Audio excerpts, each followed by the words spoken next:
Hello and welcome to Raising Those Spirits. I'm Steve. And I'm also Steve. What? Plot twist. We've been Kidding. lying to you for 3 years. It turns out I've always also been Steve. This is just Steve talking to himself every time. He's doing two different voices. It's It's pretty a impressive. voice modulator. It's weird that you're still doing it now. I mean, otherwise it's really hard to follow the narrative. Yeah. No, I'm really. Hi, I'm Sam. I'm very punchy this evening. Yeah, this episode is happening because I think we were both too determined to let today beat us. No, never. I'm never gonna let May win the month of I also May. Apparently, which month? I don't understand how it's May. Right? The year is like getting close. Like we are at the halfway point of the year almost. Yeah, it's insane.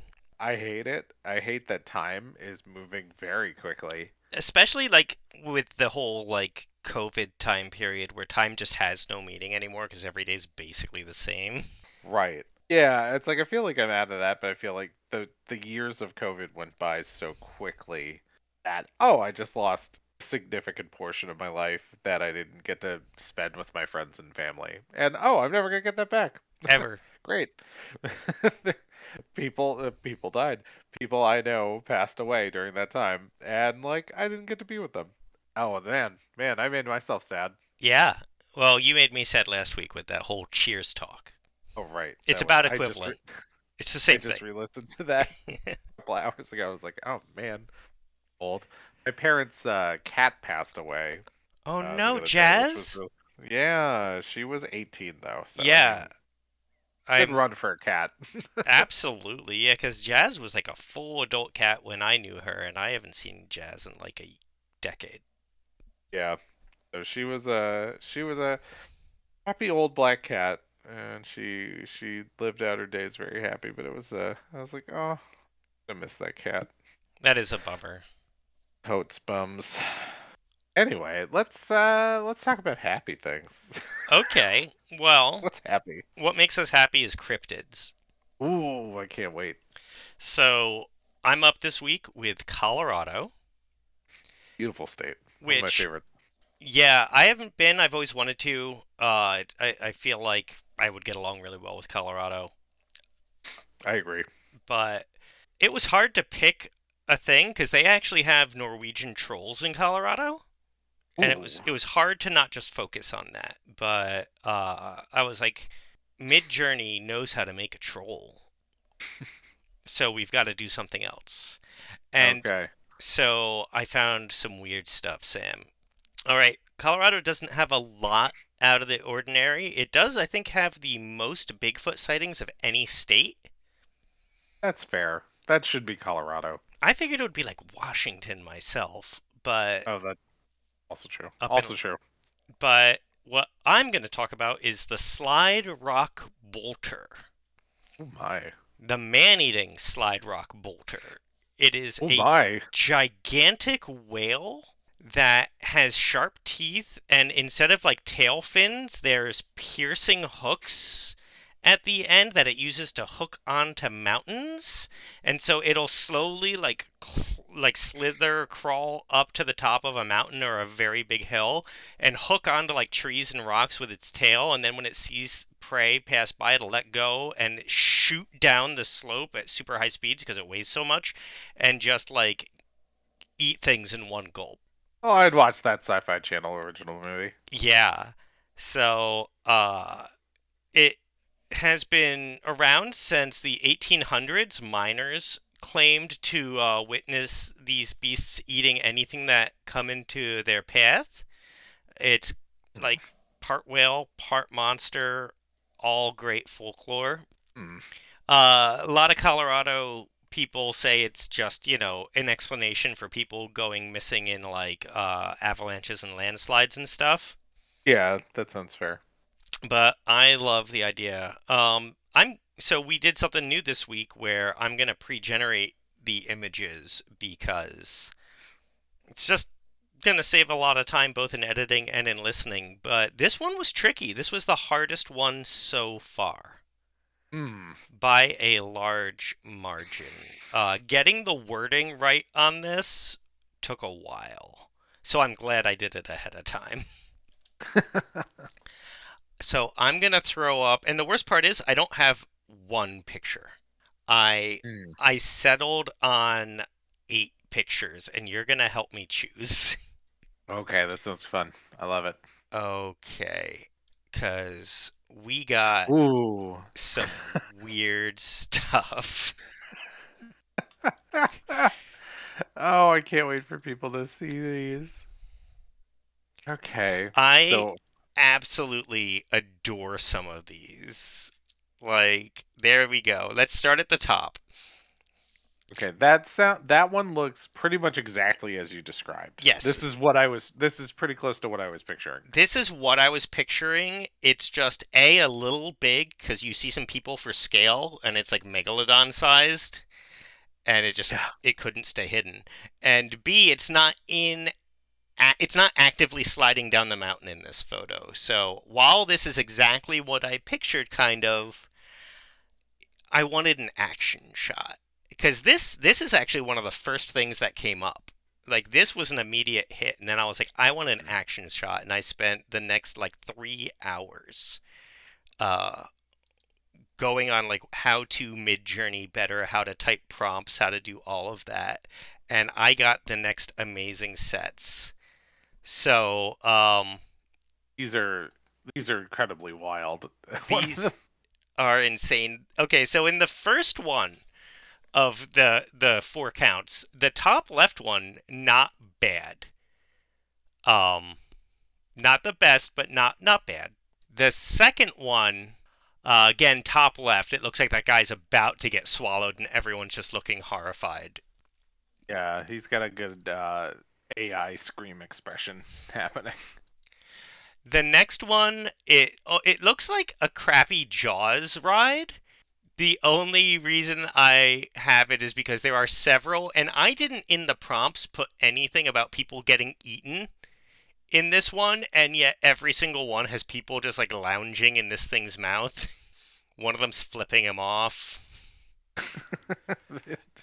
I love seeing AI people, like what is attempting to be actual people. Did you Because see that fake pizza commercial? no, Oh my god. Someone created an entire fake pizza commercial that was entirely AI generated, and the people are terrifying. ugh. And the commercial is perfect. Yeah, I think. I mean, we've been talking about this a lot lately because we've been doing these AIs. But it's going to be fascinating to see where this technology takes us in the next couple of years. I mean, it's rapidly evolving. Like, even like month to month, the quality's getting so much better. Yeah. So, in the next set of 4, the top left one is terrible, but I think it's hilarious because this one guy's head is actually through its lip, and it almost looks like it's wearing him like a piercing.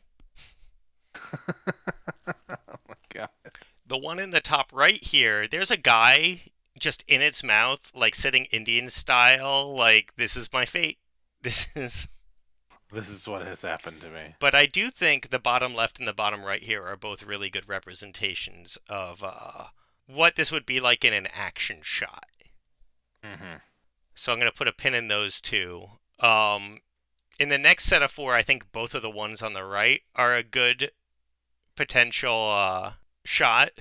Yeah, just the mouth is getting strange in some of The these. mouth The is mouth getting is really, very really surreal. surreal. It's starting to look like A graboid? uh, A oh yeah, brontosaurus? I mean yes, it is looking like those things. But I was gonna say it's starting to look like a monster from like HR Puffin stuff or something. As it's You're like a 70s giant puppet monster. You are 100% right. So, of all the many pictures I just put up, what is your favorite? Gosh, that is hard to say. What do you think most accurately represents the description? I think we could Well, maybe even put up a few of these and have people vote on them. oh yeah. No, well all of these will go up into the Instagram because they've heard us talk about them. Um the first one up looks the most like a monster. It looks the most like what you've described. Yeah, it looks the most like a monster you might see in some bizarre alien horror monster movie. That We looks crash very. landed on an alien planet, you know. Yeah, you could see this monster in like one of the J.J. Abrams Star Trek movies. It would Hmm. fit right at home in those. Now, as for like, does that make it my favorite? I don't know that makes it my favorite because I'm kind of feeling some of these HR Puffin stuff ones I do with all the love. people crowding around. There's one where it looks like the monster is kind of talking out of his mouth, and there's a bald guy in front of him. I'm not sure. Six. I think it's group six, bottom left. Oh, And I don't know. that wasn't even on my list, but Yeah, just because of that weird like side mouth thing, it looks like he's like a like I don't know. He's making me think of like a vaudeville style comedian. Like, yeah, what's going on over here? Like well, like maybe he's that's our talking with a cryptid. Maybe our cryptid is like it's a giant mountain whale, but it talks as if it's a vaudeville era comedian. so okay, you know like how a sphinx you have to answer riddles? Mm. This thing just pops out of the ground to hikers and starts a stand-up comedy act a la Monsters Inc. And if they don't laugh, they get eaten. You're getting. All right. What do you think about this one? What did the Hikers. whale? What did the whale monster say to the hiker? I don't know what. Said, "I'm gonna eat you. Bye," and then he eats him. His jokes are never good. They're never good. But one guy was tripping on shrooms one time and laughed his ass off, and he survived, but no one believed him because he was tripping on shrooms. Yeah, poor guy. Now he's his manager. So, yeah, I can't wait to vote on these. Some of them are just so like there's an obvious front runner, but for the action shots, I'm just in love. I actually do have two things that I thought might be cryptids that I'm Hmm. just gonna put up for your reference, like things that maybe we could come up with something Oh, fun. But I really like our vaudeville guy. yeah, vaudeville. He would have to have a very plain name. It'd be like Fats McWhalen. I think his name would be like a pun, like a comedian pun, Um, like Jerry Atrick, but not that in this case. uh, like Bill Oat. So it's like bloat. Yeah, it's like Bill Oates bloats. That's my name pick for that guy. We'll figure it out. We will. I'll let you know what we come up with next time. So yeah, that is the weird as hell slide rock bolter from What a great Colorado. name. Yeah. So, and there's a bunch, again, just Google it. There's some great fan art from these things. They're just absurdly large in all the fan art. Uh, and yeah, it took a long time to get the generator to even remotely be doing this. So that's Colorado, folks. Big one. More reason to go to Colorado. So you can potentially, run into our stand-up comedian cryptid. Yeah, you better laugh at his jokes. He will eat you. Jokes of Bill Oates. Oh, since he's a little bit like reptilian, he could be the lounge lizard. He Ooh, just that's a good waits one. there on the top of the hill until he sees someone and he slides down and starts his routine. You're gonna get eaten. You are 100% going to get eaten. I think the only people that survive are people who have like nervous laughter. Oh yeah, he buddies up with them. Yeah. They just like start nervously laughing and he's just like they're into it and Also, there's a waitress who always comes by when he starts his act, and she's like, "Would you like anything to drink?" And then if you say no, she reminds you that there is a two-drink minimum, and then she just walks off. She never comes back with your drink, no two matter drink even if you minimum do on the order it. trail. Two-drink minimum. She walks off, never returns with your drink until the set is over. If you survive the set, she'll still show up with a bill, and you'll feel obligated to pay, even though the drink never showed up. She just walks around with like that tip jar that people have after performances. Mm-hmm. Yeah, she's just walking around. It's like tips. I love Her it. and Bill, her and Bill Oates are running a real solid It's a racket. good rocket, yeah. And I mean, Oh, he's eating hikers in Colorado, so he's probably a little bit high all the time. all the time. He's always a little high.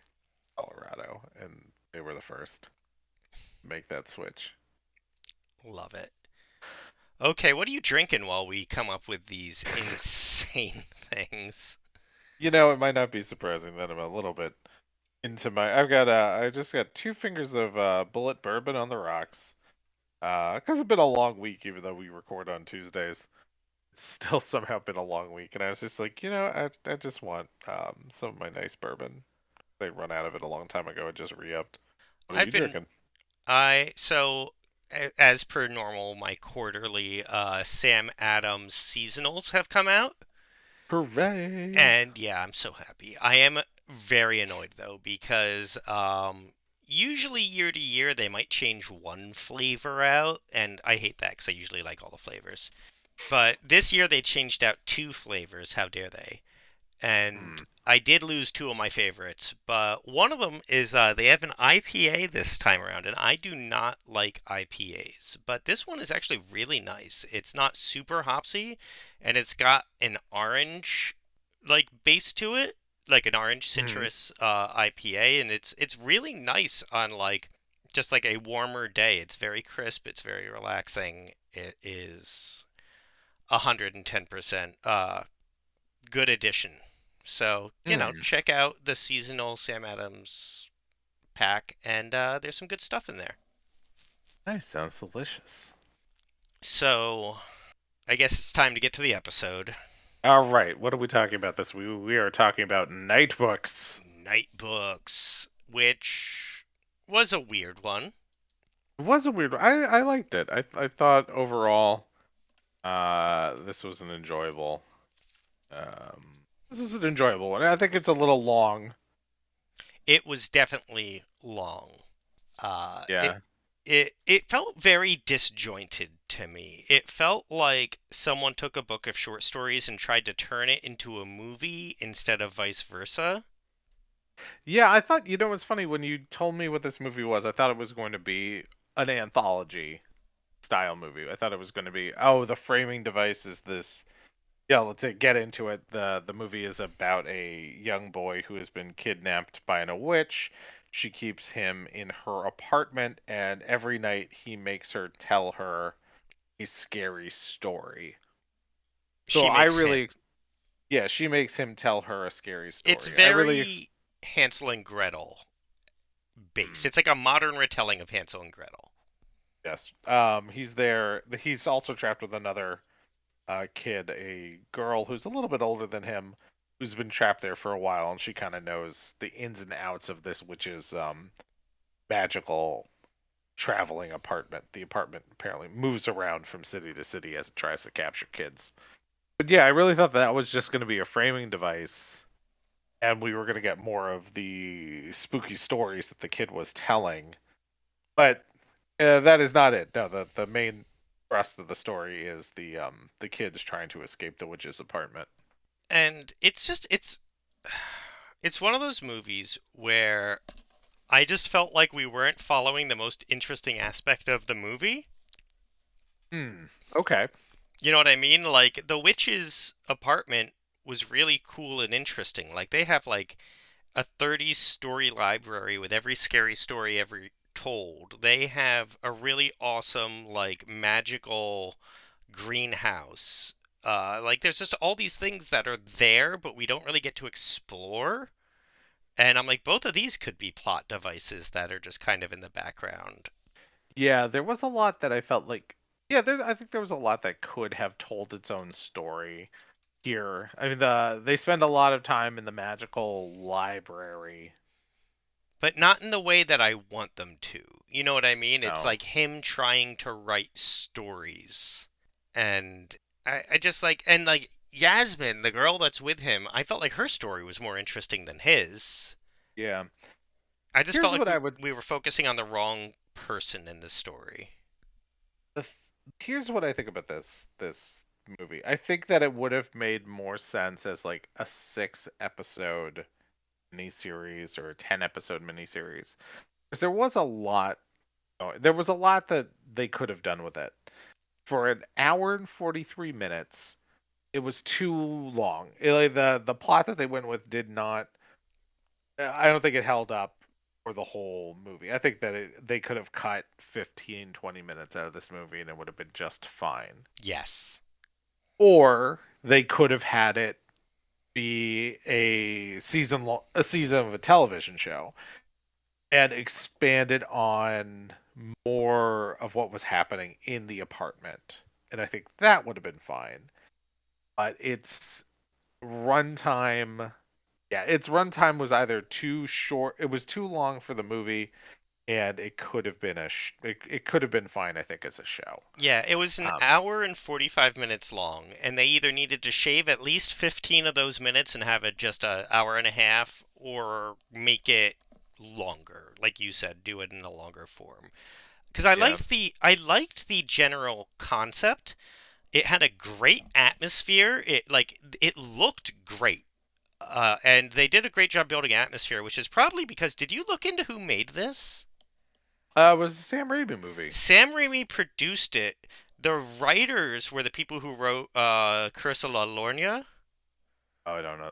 It's this. Oh, It's a spin-off of the Insidious universe, oh, I think you mean Conjuring, Conjuring isn't it? universe. Yeah, Yeah, but those movies are pretty much the same. yeah. It's a spin-off of the Conjuring, so it's like basically part of the James Wan Conjuring universe. Is the writers Sam Raimi produced, and then the director is the guy who he directed The Hive and he directed Brightburn. Oh, really? Yeah, so you have like all these big names in horror doing a scary kids movie. So like they got the atmosphere right. It's just like the story was paced very weird because of the length of it. And also, honestly, I don't know if these people should try and make a kids movie because there were parts where it did not seem TV PG. No, yeah, I think that's a fair criticism. There were parts of this movie that, like a lot of movies that we watch, I think was a little bit too much for the age range that they're aiming for. Because if this kid is our lead character is probably supposed to be about 12, that means you would expect the people who are going to be watching this movie probably be in the Eight. 8 to 10 year old range, I agree. and it would either be too scary for kids who are younger than that, and I don't know that it would be interesting. I don't know that it would hold the attention of kids that age. I think it's too long. It's either too long or too scary at points. The And funny, it's yeah, kind of hard to pin down and where other this movie parts is aiming.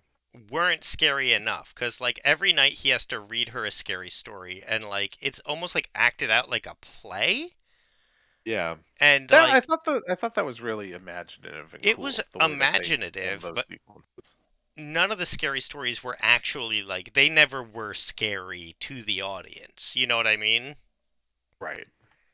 It was like a good opportunity to jump into like a Are You Afraid of the Dark mini episode or something, and they just didn't go that direction. But then, in the real world, it was like there's a scene where there's like a spider demon and it latches onto one of their faces, and they have like a hazmat mask on, and it just like pierces through and it starts going towards their eye, and it was just like and it's Hansel and Gretel. So at the end, when they burn the witch alive, they show it. That is a long, like, wow, they are just murdering this woman on the screen.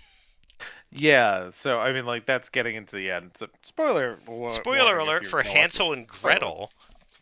Well, I'd just say if you didn't know that this movie was so Hansel and Gretel not, I'm not even gonna say inspired. I mean, it's a Hansel and Gretel story. Um, yeah, the main witch that we are following through the movie is Kristen Ritter, and I mean, she's great. She's a great actress. But it turns out that she is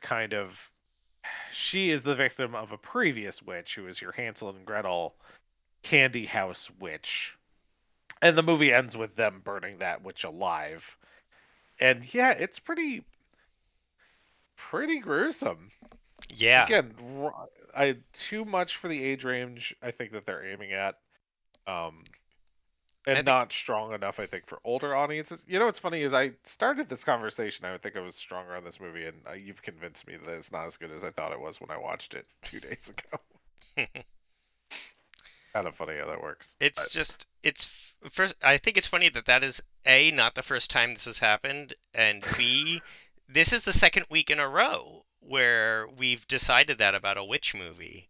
Because we said the same yeah, thing about the witches. We were like, it's too scary for its audience, and anyone older doesn't care. yeah.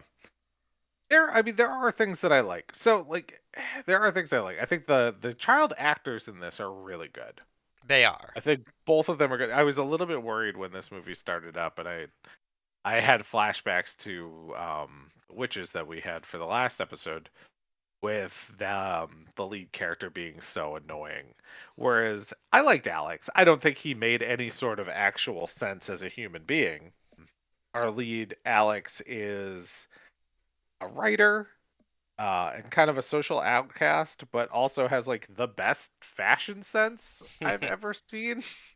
As a small child, like they try to make him look like kind of an outcast, but you could tell that he was very much the surrogate characters for the writers, and they wanted him to be cool. So he had this like really cool look. He's a preteen boy of the modern era. I was confused at first. I thought like, oh, does this take place in the 90s? Because he's super into the Lost Boys. And a bunch Like of this other, like, classic horror that these people were clearly into when they were kids. Right. I was like, that doesn't make any sense. I was like, I don't think any kids his age today would know the Lost Boys. But it comes up a bunch. Like, there's a lot of homages to the Lost Boys in this movie. There are. They And I'm like, even do Cry Little Sister twice. twice. They do Cry Little Sister twice. It's like, well, the kids who, like, this is supposed to be aimed at are not going to have any, like, reference for this. Like, I don't, my daughter, she's 5 now.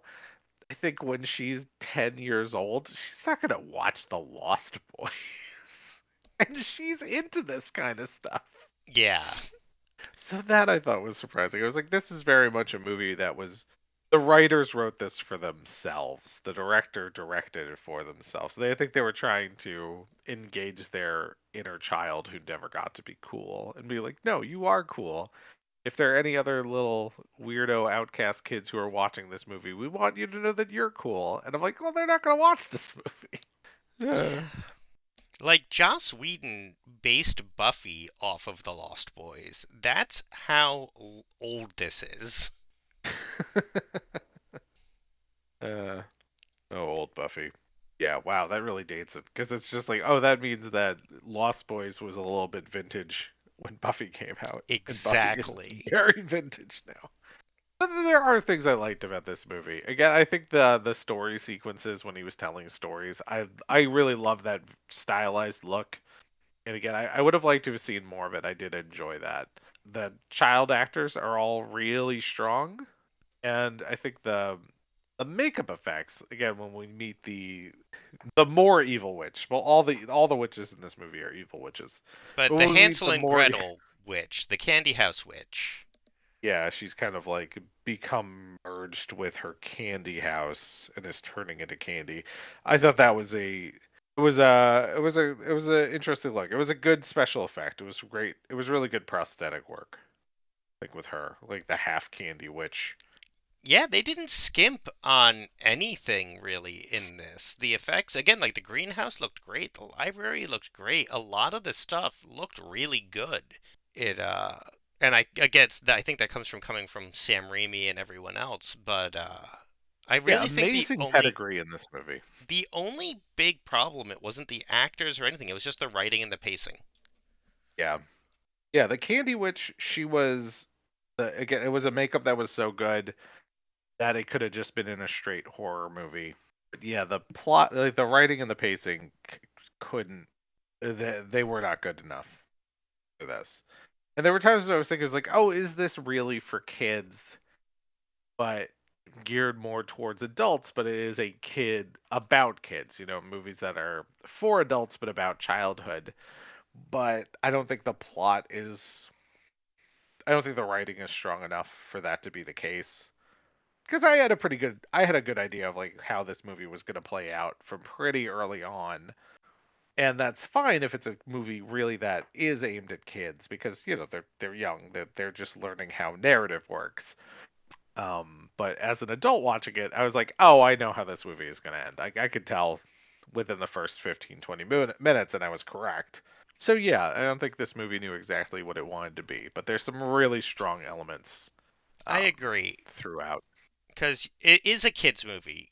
So this is like a dumb thing to say, but you're right. It's like within the first 20 minutes, you figured out everything, including like the Kristen Ritter, not the original witch twist. Like Yeah, yeah, it really, like if you're an adult, it really plays its hand out for you.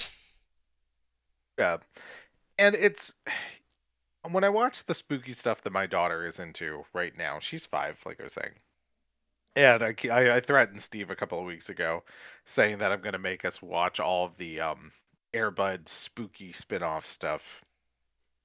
There's one show that she watches that she has watched at least 2 or 3 times entirely through, which is called Scaredy Cats, which is half about witches and half about talking cats. And I have to pay closer attention to the plot. But the plotting, I feel like, of Scaredy Cats was probably just as strong as this, but it was directly aimed at 5-year-olds through and through. So even though that is objectively not as well made as this movie, it's more successful at what it wants to be because it knew how to target its audience. And I mean, like, that's the quality you get from the Airbud team. They've been doing this for 30 years. Yeah. Yeah, it's just like I had to watch Scaredy Cats a couple of times while my daughter was on vacation. Yeah. I mean, I'm not anti watching Spooky Air, but he's a golden retriever, right? Yeah, Yeah, I'm in. there's okay. Yeah, there's Spooky Buddies, and that's with all of like Airbud's children. I don't know. I I don't know when that happens. Um, and that's like a ghost story with the buddies, or is that an alien? It might be like an alien possession movie. I don't. We'll get into it when we do an Airbud episode. There's at least 3 or 4 spooky Airbud spin-offs. What was I was thinking? You know what I was thinking about this movie that seems to be a kind of a through line with a lot of our stuff we watch about witches or haunted houses is children getting turned into inanimate objects. Which Because that comes up in this movie. That it comes up in this movie, Ernest Scared Stupid, The Witches. It came up in at least one of the Are You Afraid of the Darks we uh-huh, watched. Dollhouse. The Dollhouse episode. That is a real trope. Like, it's all over the place. Like, we're not seeking it out, but it keeps coming up. And it's a kids thing. Like I never see that in an adult horror movie. I think because it's not death. It's like, well, Mm. because in this movie, this witch does the same sort of thing that the troll in Ernest Scared Stupid does, where it turns its victims into statues. Kristen Ritter has turned a number of the people who've been trapped in this house into statues, and she has them on display in the apartment. And I think that's so. Oh, we know that these children are not dead. They're still alive in some form. They're just been captured. So I think that like turning children into inanimate objects is their way of getting around child murder. Because we know that the original witch like ate children. That was her thing. She was just like, "Oh, I'm done with these children. I'm going to eat you." Kristen Ritter's witch is at least a little bit more sympathetic in that she just turns them into statues. But why? Why does she do that? Like that is my one problem. It's never really explained why she's an evil witch. Like I get that she is the witch now. Like she took over after taking out the previous witch and imprisoning her, but why is she keeping up on it and like why is she turning these kids into dolls? Why not just be like, "Well, you're useless to me" and drop them off somewhere? It's not like they can lead anyone back to her. Right. Maybe it's just that the witch's magic is corrupting her. So one of the plot points of this movie is that she has captured the original witch and she is kind of siphoning off her magic so that she can remain in control of the magical apartment. So maybe as she siphons off the old witch's magic, it has corrupted her. Maybe. And just like Or at the maybe she was just always evil. We don't know for a fact that she was a good person before. that is true. She might have been bad. Also, at the end, at the very end, you see one of the dolls start to kind of move its arm, like the spell is breaking or something, but you see Kristen Ritter and you know it's not. So like, what was that about? So I think that's going back to one of the plot points early in the movie is, when this kid is telling her all these scary stories, she says that they can't have happy endings. They need to have unhappy endings. So I think that was what they were doing. They were tricking us into thinking like, "Oh, this movie's going to have a happy ending because all of these other kids are going to escape." And then they don't. That's the twist. I guess that works in with the no happy endings. That's what I think their rationale was for that ending. Because it did jump out to me like, oh, nothing ever happens with these kidnapped children. Their families are all presumably still looking for them because it all seems fairly contemporary. There wasn't like some sort of time travel element to this. The main girl in the movie, Yaz, she's been missing. We find out the movie for 3 years, And which that's means these other girls have been missing for about 3 years, it seems. and that's where I'm like, Yaz was there for 3 years. Why aren't we following Yaz's story? Would have been more interesting point of view as opposed to this kid who just ends up there for a week. Or Kristen Ritter's point of view. Her entire arc is more interesting. And again, it's the same thing we had with the witches, where I'm like, this isn't bad, and I don't dislike this kid, but he is the least interesting person in the room. Right.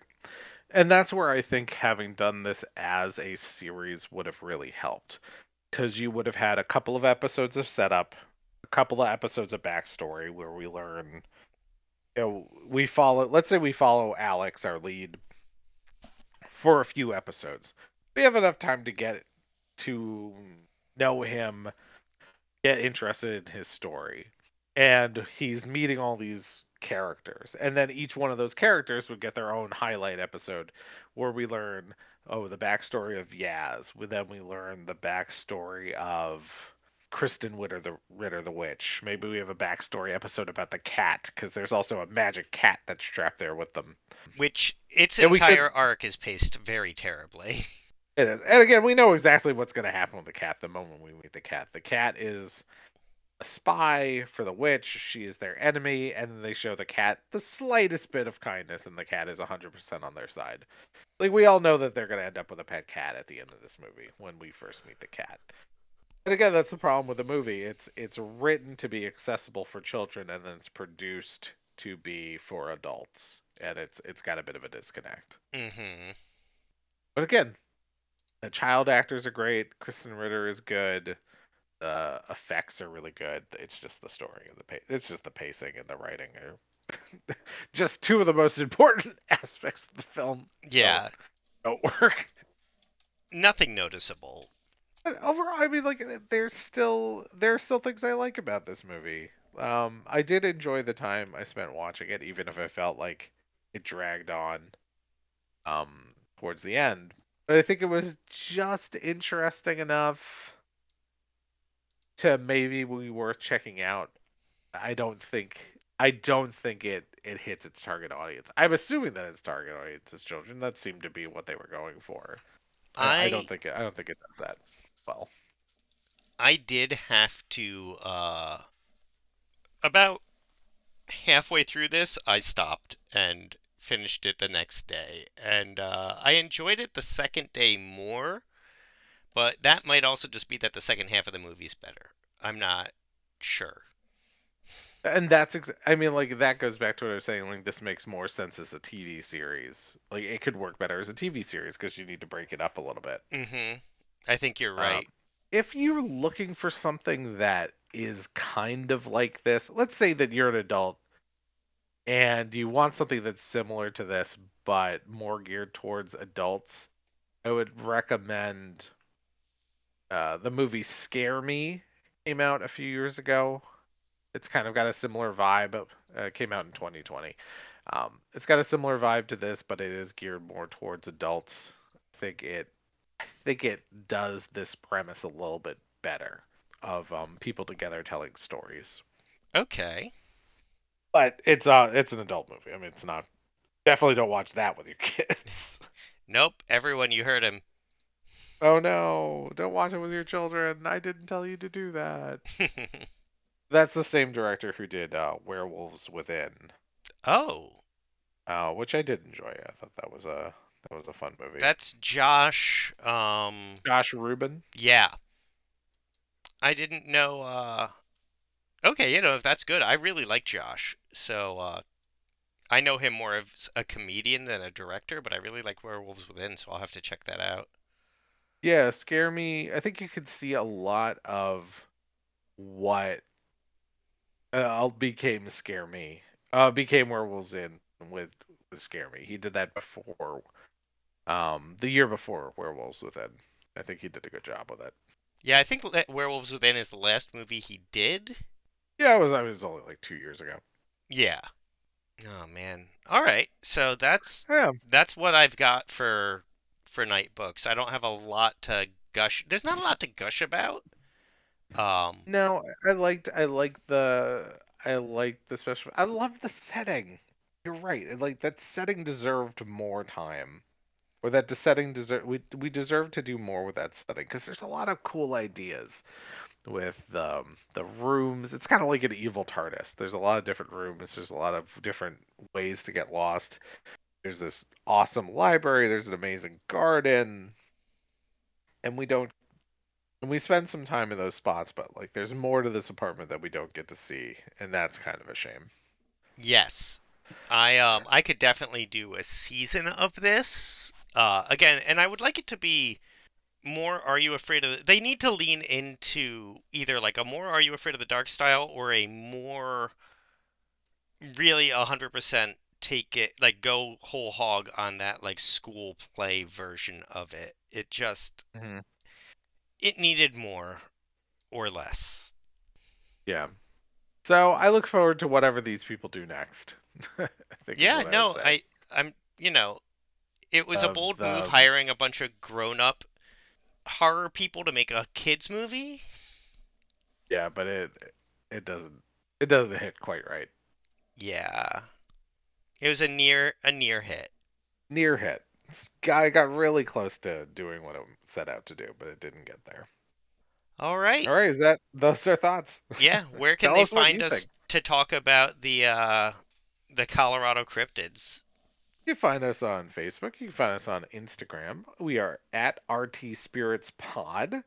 We'd love to hear your thoughts on that crazy Colorado mountain whale. I forget what was the actual name of the cryptid. Uh oh god, the slide bolter? Oh, okay. We'd Oh, love to. We want to s- hear what you think. slide rock bolter. Cool name. We'd also love to hear what you thought of Nightbooks if you've seen it. Have you seen it? Would you let your kids watch it? Have you watched it with your kids? Are you a child yourself? You shouldn't be Love to hear. listening to this if you're a child yourself. No, This is listed as not for children. no, it's for parents. There's a difference. Oh boy. Anyway, we will see you next time. We are very happy that you joined us for another episode of Raising Those Spirits. I'm Steve. I'm Sam. Thanks for joining us. See you next time.